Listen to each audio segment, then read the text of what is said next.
Good evening all of you. I hope you all are good at your home. Today we are going to start the chapter of class 6. आज हम class 6 का chapter 11 पढ़ेंगे, जिस chapter का नाम है measuring distance and motion. इसमें हम डिस्टेंस के बारे में जानेंगे और मोशंस के बारे में जानेंगे। अभी सारे डाउट्स क्लियर हो जाएंगे। डिस्टेंस क्या होता है, मोशंस क्या होता है, ट्रांसपोर्टेशन क्या होता है। तो before starting this chapter we will discuss about the topic, what topic we will complete in this chapter. तो कौन कौन से टॉपिक अब इन इस चैप्टर में पढ़ने वाले वो डिस्कस कर लेते हैं।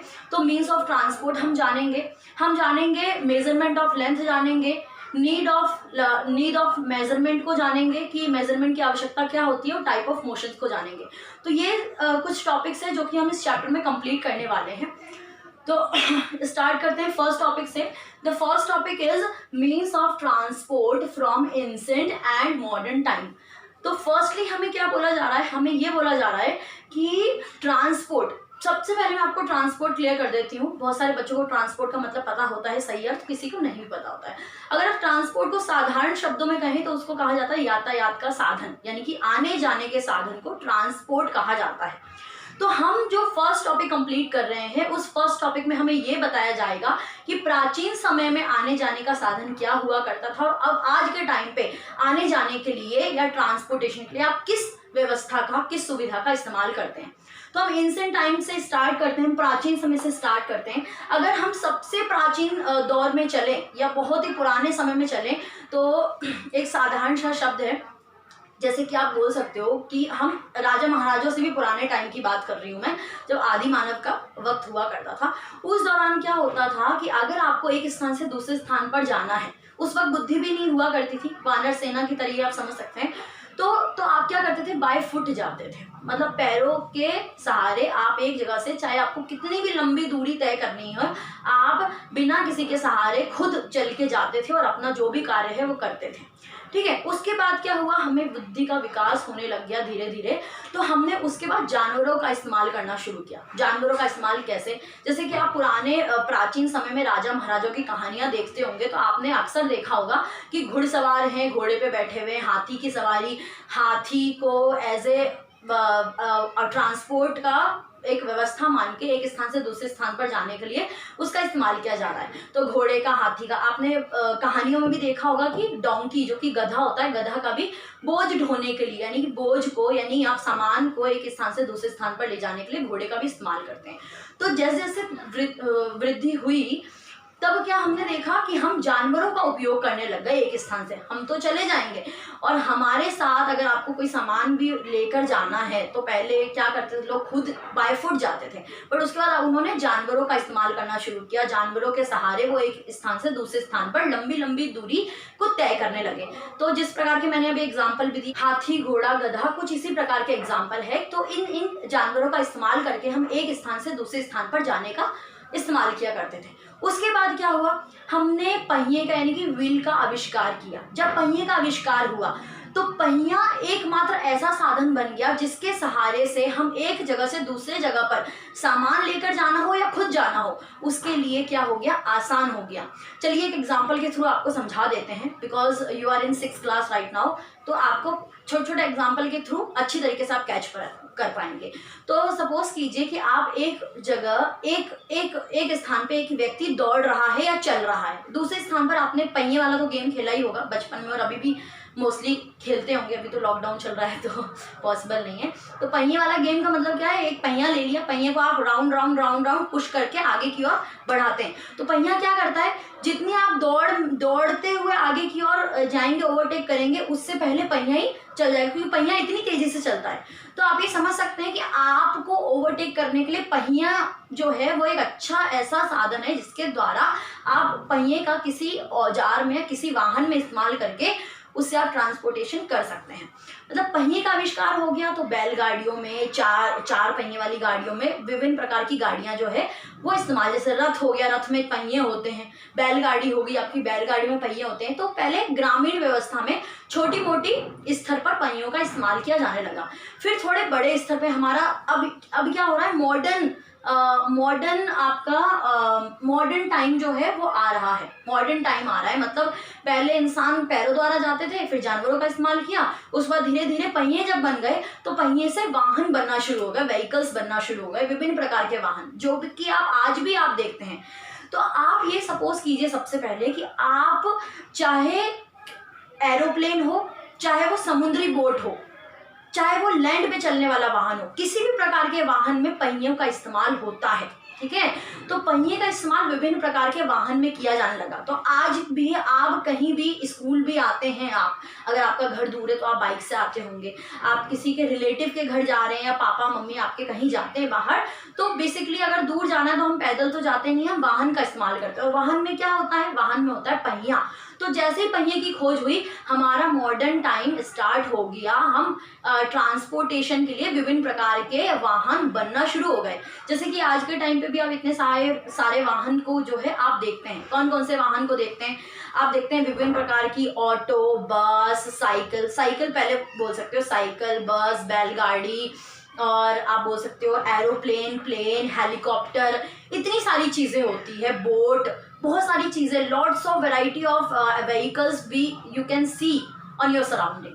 तो आप अपने चारों ओर बहुत सारी चीज़ें जो अभी देखते हैं वो सारे क्या है, उनमें पहिए उपलब्ध है। पहिए का जब आविष्कार हुआ तब जाके मॉडर्न टाइम आपका शुरू हुआ। तो ये आपका टाइम पीरियड हो गया कि आपने प्राचीन समय से लेकर अभी मॉडर्न टाइम पे आप किस प्रकार से ट्रांसपोर्ट का साधन करते हैं। अगर आपसे पूछा जाए कि इस वक्त आप ट्रांसपोर्ट के लिए किन किन चीज़ों का इस्तेमाल करते हैं, या मैं क्वेश्चन दूं कि आप 5 ट्रांसपोर्टेशन के नाम लिखें, तो आप कोई भी चीज़ का नाम लिख सकते हैं जिसके द्वारा आप एक स्थान से दूसरे स्थान पर जाते हैं। चाहे बाइक से जाते हो, चाहे प्लेन से, चाहे बस से, चाहे ट्रेन से, है ना, किसी भी चीज़ से जिससे आप एक स्थान से दूसरे स्थान पर आप खुद जाते हैं या कुछ सामान को भेजते हैं, तो उसका आप ट्रांसपोर्ट में इंक्लूड कर सकते हैं। तो ट्रांसपोर्ट से क्या हुआ, ट्रांसपोर्ट से ना केवल एक व्यक्ति एक स्थान से दूसरे स्थान पर जाता है, बल्कि एक जगह से दूसरे स्थान पर आपके सामान भी। अभी जैसे कि आप बहुत सारे लोग ऑनलाइन ऑर्डर करते हैं, ठीक है, ऑनलाइन ऑर्डर के दौरान एक जगह से दूसरी जगह पर आपका ऑर्डर आता है थ्रू एरोप्लेन। पहले एक जगह से दूसरी भारत में आता होगा, प्लेन से आता है या बोट से आता है, उसके बाद आपके घर तक पहुंचता है, थ्रू बाइक पहुंचता है। तो इस प्रकार से यातायात हमारे चारों ओर इतना घूम चुका है कि आप इतने निर्भर हो चुके हैं कि हर जगह जाने के लिए आपको यातायात का साधन यानी कि ट्रांसपोर्टेशन की आवश्यकता पड़ती है। सो द नेक्स्ट टॉपिक कि ट्रांसपोर्ट कितने प्रकार से आप ट्रांसपोर्टेशन किस किस जगह पे ट्रांसपोर्टेशन जो उपलब्ध होते हैं। एक तो ऑन लैंड का आप एग्जांपल ले सकते हो, बस, स्कूटर। ऑन लैंड मतलब सतह पर, जमीन पर की बात करी जा रही है, ठीक है, धरती पर आपकी जमीन पर आप कौन कौन से वाहन चलते देखते हैं। तो आप जैसे सड़क पे निकलोगे आपको कई प्रकार के वाहन सड़क पे चलते नजर आ जाएंगे, साइकिल, बस, स्कूटर, ट्रैक्टर, बहुत सारे। आप यहाँ पे ऑन लैंड बहुत सारे वेराइटी ऑफ आपको व्हीकल्स नजर आ जाएंगे। नेक्स्ट है आपके ट्रांसपोर्ट ऑन वाटर पे भी ट्रांसपोर्ट होता है। वाटर में ट्रांसपोर्ट कैसे होता है, बोट जाती है, सबमरीन जाती है, ठीक है।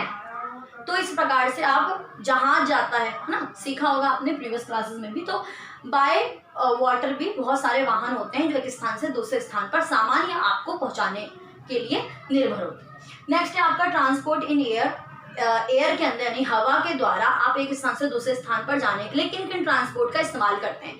हेलीकॉप्टर, प्लेन, बहुत सारे ऐसे होते हैं, प्लेन, हेलीकॉप्टर मोस्टली आप बोल सकते हो, ठीक है। तो ये आपके एयर पे ट्रांसपोर्ट करने के साधन हो गए। अब हम बात करते हैं नीड टू मेजरिंग डिस्टेंस को मेजर करने की आवश्यकता क्या होती है। तो the most important thing, suppose कीजिए आप अभी स्कूल पे खड़े हैं या आप घर पे खड़े हैं, सपोज कीजिए आप स्कूल से घर तक जाते हैं, तो आप ये टाइम तो लिमिट बना के जाते हैं कि अरे मैं इतने बजे से निकलूंगा, ये इतनी बजे से निकलूंगी, तो इतने बजे तक मैं स्कूल पहुंच जाऊंगी। लेकिन क्या आपने कभी मेजरमेंट की कोशिश करी कि आपके स्कूल से आपके घर की दूरी आखिर कितने किलोमीटर की है, कितने किलोमीटर दूर है। तो हमें टाइम के साथ मेजरमेंट की आवश्यकता पड़ती है, हमें पता करने के लिए कि आखिर कोई जगह, जैसे कि आपको किसी स्पॉट पे जाना है, पिकनिक स्पॉट पे जाना है, सपोज कीजिए स्कूल आपको पिकनिक स्पॉट पे लेकर जा रही है और आपके पापा मम्मी ये जानना चाहते हैं कि आप कहाँ जा रहे हैं और वो कितने किलोमीटर दूर है। कितने किलोमीटर वो क्यों पूछ रहे हैं, वो इसलिए पूछ रहे हैं क्योंकि आप समय का अंदाजा लगा सकें। अगर कम दूरी पर है मतलब कम समय लगेगा, अगर ज़्यादा दूर है 200 किलोमीटर दूर है मतलब ज़्यादा समय लगेगा। तो हम किलोमीटर यानी कि डिस्टेंस का पता करके हम समय का एक आइडिया लगा सकते हैं कि वो कितना समय उस जगह पर जाने के लिए लगेगा। अब पुराने समय की अगर हम बात करें तो यहाँ पे मैं नेक्स्ट टॉपिक भी क्लियर कर देती हूँ, need for standard unit of measurement. Standard unit that means ऐसा यूनिट की बात हो रही है। तो पहले मैं आपको बता देती हूँ कि पुराने समय में किस प्रकार से जो है मेजरमेंट किया जाता था, उसके बाद मैं ऐसा यूनिट क्लियर कर दूंगी। तो पुराने टाइम पे जो मेजरमेंट की जाती थी, और अभी भी आपने देखा होगा मम्मी को या काफ़ी सारे लोगों को बोलते हुए, जैसे सपोज कीजिए आपकी मम्मी सूट सिलवाने गई तो वो बोलते अरे ये ना थोड़ा सा ढीला हो गया, इसको 2 उंगली क्या कर देना, टाइट कर देना। अगर ये टाइट हो गया बहुत ज़्यादा, इसको 2 उंगली क्या कर देना, आप इसको सिलाई निकाल देना या बड़ा कर देना। अरे वो घर जो है वो 2 हाथ बड़ा है, वो 4 कदम, मतलब ऐसे ऐसे यूनिट्स का हम पुराने टाइम पे जब हमारी ऐसा यूनिट नहीं बनी थी उस टाइम हम क्या करते थे, इस प्रकार से इस्तेमाल किया करते थे। लेकिन क्या, जैसे सपोज कीजिए मुझे एक स्केल का नाप लेना है, मेरे पास कोई इंची टेप या कोई मेजरमेंट की थिंग्स नहीं है और मैंने उसको अपने हाथ से नाप लिया और मैंने कहा ये इतना बड़ा स्केल, इतना बड़ा स्केल है, बट क्या सबका हथेली मेरी ही जितनी हथेली जितनी बड़ी होती है? It's not right. सबकी हथेली या सबका हाथ मेरे जितने हाथ जितना बड़ा नहीं होता। तो अगर हम हथेली, हाथ, पैर, इन सारी चीज़ों का अपने पार्ट ऑफ बॉडीज का इस्तेमाल करते हैं किसी चीज़ को मेज़र करने के लिए, वो सही नहीं होता। क्यों नहीं होता? क्योंकि हर एक व्यक्ति का हाथ का साइज, पैरों का साइज, उंगलियों का साइज, सबका साइज डिफरेंट होता है। इसीलिए एक ऐसा यूनिट बनाई जाती है, ऐसा यूनिट के दौरान आप उसको कहीं भी किसी भी जगह कैसे भी नापेंगे तो वो सेम अमाउंट में ही रहेगी। ओके, जैसे कि मैं एक एग्जांपल देती हूँ। जैसे कि सपोज कीजिए, मैं पहले ऐसा यूनिट बता देती हूँ। ऐसा यूनिट इसकी क्या होती है, आपकी मीटर होती है, मीटर। ओके, तो सबसे पहली चीज़ की एक साधारण सा एग्जांपल हम ले लेते हैं कि कभी भी आपको कोई सामान खरीदना है तो आप राशन की दुकान पे गए और राशन की दुकान से आपने कहा मुझे 1 किलो चीनी दे दो। तो क्या वो 1 किलो चीनी को ग्राम में नापेगा, किलोग्राम में नापेगा, कि वो लेंथ में, लंबाई में नापेगा? वो लंबाई में नहीं नापेगा ना।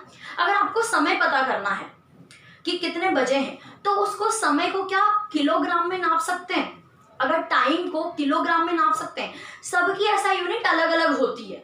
जैसे कि अगर हम समय की बात करें तो उनकी क्या क्या होती है, सेकेंड, मिनट, आवर्स। ठीक है, समय की क्या होती है, सेकेंड, मिनट, आवर्स। वही हम लेंथ की बात करें तो centimetre, metre and kilometre. Okay, हम बात करें अगर ग्राम, जैसे कि वो जो वेट होता है, वेट की क्या होगी, भार की, ग्राम, किलोग्राम, इस प्रकार से होगी।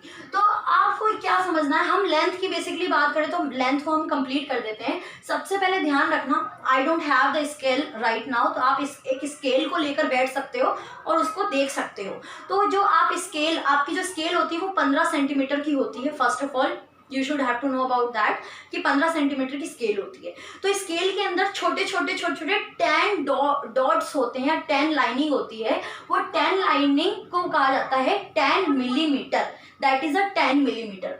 10 मिलीमीटर होता है। अब 10 मिलीमीटर से बनता क्या है, 10 मिलीमीटर से बनता है 1 सेंटीमीटर। 10 मिलीमीटर से 1 सेंटीमीटर बनता है, ये ध्यान रखना। जैसे आप स्केल को अपने पास लाएंगे और स्केल से मेजर करेंगे, 1 2 3 4 गिनेंगे, जैसे ही 10 लाइन कंप्लीट होगी तो 1 cm लिखा होगा, उसका मतलब होगा 1 सेंटीमीटर कंप्लीट हो गया। तो ऐसे ऐसे 10 यूनिट आप उसको कैरी करेंगे तो वो 15 सेंटीमीटर की आपकी स्केल होती है। तो 10 सेंटीमीटर का एक आपका क्या होता है, 1 सेंटीमीटर होता है, सॉरी 10 मिलीमीटर का 1 सेंटीमीटर होता है। वैसे ही 100 सेंटीमीटर बनकर, ठीक है, 100 सेंटीमीटर बनके 1 मीटर बनता है। ध्यान रखना है, 100 सेंटीमीटर का 1 मीटर बनता है। उसके बाद 1000 मीटर का 1 किलोमीटर बनता है। इसको आप मेजर करके देख सकते हो। सपोज कीजिए इतना आपका 10 मिलीमीटर है, 10 मिलीमीटर का 1 सेंटीमीटर बन गया। तो मैंने क्या किया, 100 सेंटीमीटर ले लिया। अगर इतना 1 सेंटीमीटर है, ठीक है, तो ऐसे 100 सेंटीमीटर मैंने ले लिया। 15 सेंटीमीटर की इतनी बड़ी स्केल, 30, ये आप इतना समझ सकते हो कि इतना आपका कितना होगा, इतना आपका 1 मीटर होगा। इतने ही हिस्से को आप कितने 1000 बार ले लेंगे तो 1 किलोमीटर बन जाएगा, 1 किलोमीटर। तो इसके साथ आपके ये वाले कंटेंट तो कंप्लीट होते हैं। आने वाली क्लासेस में, आने वाले पार्ट में हम इसके आगे का पढ़ेंगे और डिस्टेंस के बारे में, मोशंस के बारे में जानेंगे। आई होप आपको ये कंटेंट समझ में आया होगा। समझ में आया है, पसंद आया है तो प्लीज़ लाइक, सब्सक्राइब और शेयर ज़रूर करें।